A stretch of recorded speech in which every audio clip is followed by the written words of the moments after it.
Premost. I'm a director at Digital Film Academy. I'm Patrick Durena, and I am also a director and founder of Digital Co-Producers of 35. Happy to be co-producers of 35. And I see all of us, a number of our students working in this production, which is also very good.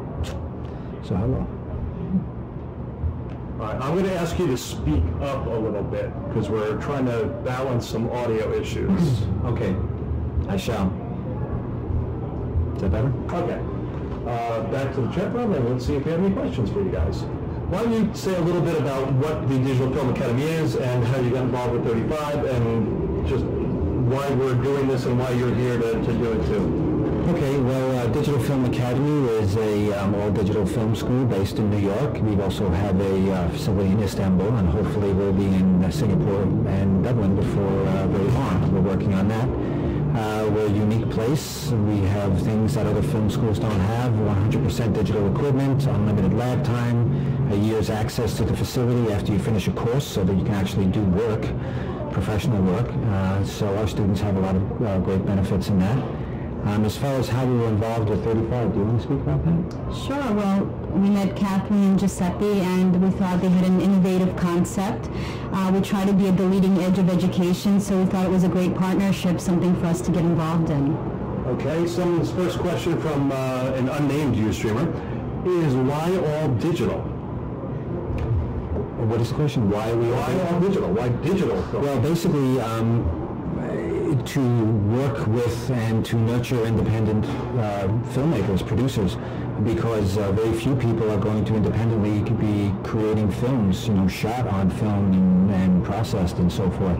So digital is affordable. It's becoming better and better all the time. And digital, I believe, is certainly, not even the future, it is now. Even projects that are filmed are shot on film and quickly digitized. So I believe digital is it, and you know, and for the independence, I think it's certainly that way.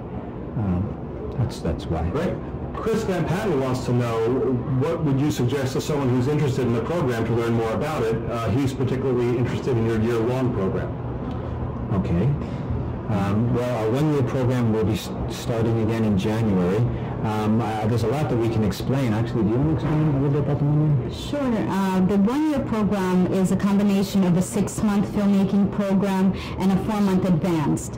In the 6-month, you're going to learn not only foundation elements like film history, you'll also learn screenwriting, producing, directing, you learn camera and lighting, sound recording, and students will get a lot of hands-on in the 6-month portion. So you're constantly shooting, you're working on writing your thesis film, and the classmates basically shoot together. Each student gets to shoot their own film. So you're directing and producing your own film.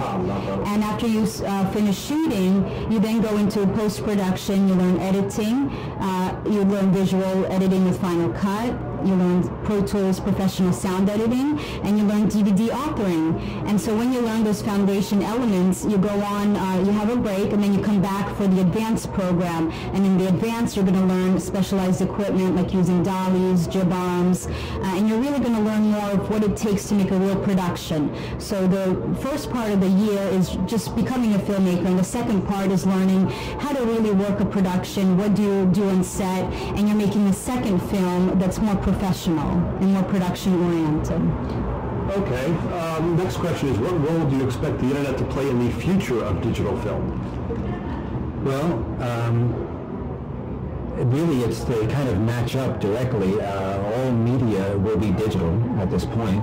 I mean, the internet is, you know, people aren't going to be, just because of the timeliness of things, you're not going to be shooting film, processing, editing on, and then going to the internet. There's no need for that kind of, there's just that kind of burden on yourself. I mean, we have, the school owns its own production company, so we have contracts with cell phone media providers and all these different outlets, digital outlets that go through the internet and other ways. So, I mean, I think they're kind of hand in hand. I think the internet is, as it progresses and evolves, we own the phrase join the evolution, I'm very proud of that. As it evolves, I think it's evolving with digital media in mind. So, I hope that answered the question. Great.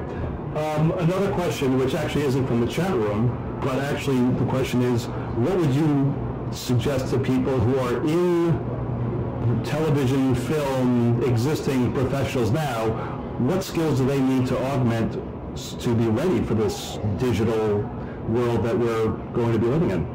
Well, I mean, as far as it's hard to say what you should augment without knowing what you already know, but if you really want to be a producer of content and earn money doing this, you need to have access to a facility. You need to know everything, even though you're probably not going to do everything. You need to know everything. So you should, if you have your filmmaking skills solid, then you should get into your different levels of animation, whether it be After Effects or Maya, or at least connect with people who can do this, and certainly sharpen your skills in terms of green screen shooting and all these different methods and now different devices where you can change backgrounds and do things. So. Great.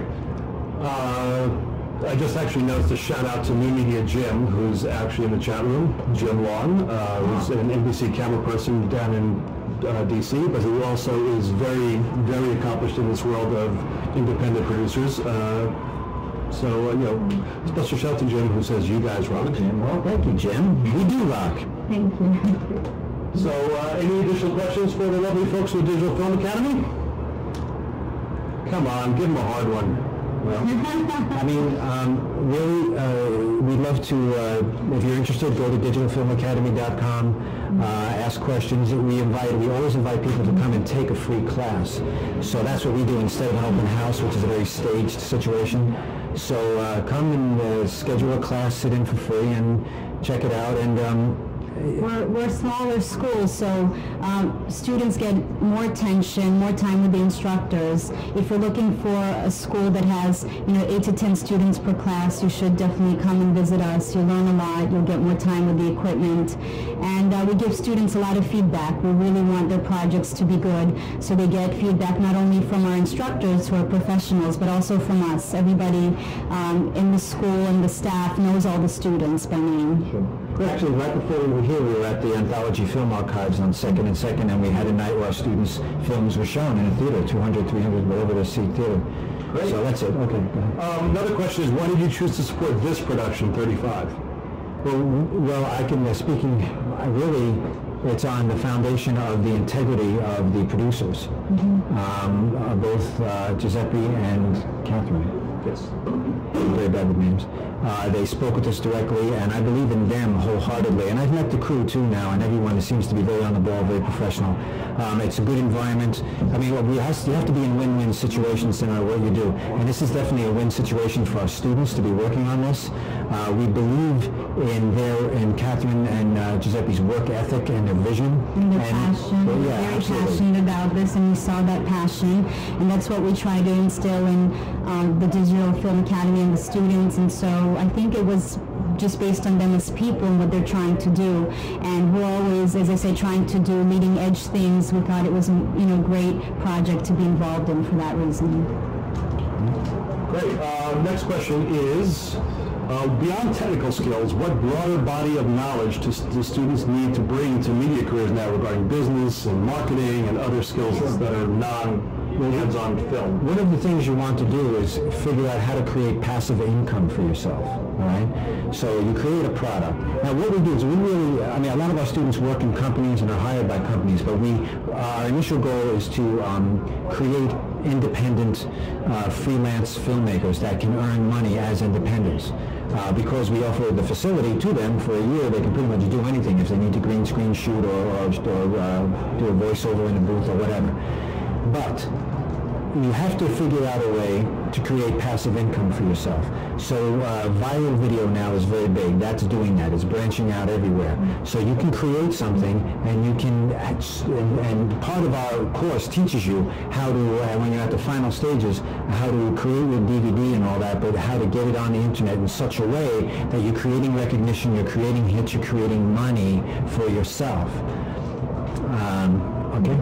And I want to add that the courses are nice in that we have longer programs and shorter programs. There's people there that are really interested in filmmaking, but they're not sure if they're good at it. So our shorter programs are great for that. If people just want to experiment and see which side of filmmaking they're good at, they can come in, take a shorter course. And then, of course, we have the longer courses for people who really want to get into the nuts and bolts of filmmaking. Okay. Okay, great. Other than discussing our technical issues, yes, Jim, you're right, we've done that before. Are there any other questions that we have for the lovely folks from Digital Film Academy? Lovely folks. Sure, you're lovely. I'm a lovely folk. Haven't heard that in a while. Lovely folks. You know what? I go with what I can work with, and lovely folks seems to fit, so... Thanks. Appreciate it. All right. Well, then we're going to say thank you to everybody for coming and listening in and watching tonight, and we thank you all very much, and we look forward to seeing you tomorrow night, 9 p.m. Eastern Daylight Time, here to watch episode 7 of 35. Nice. Thank you very much. Thanks, everybody. Thank you.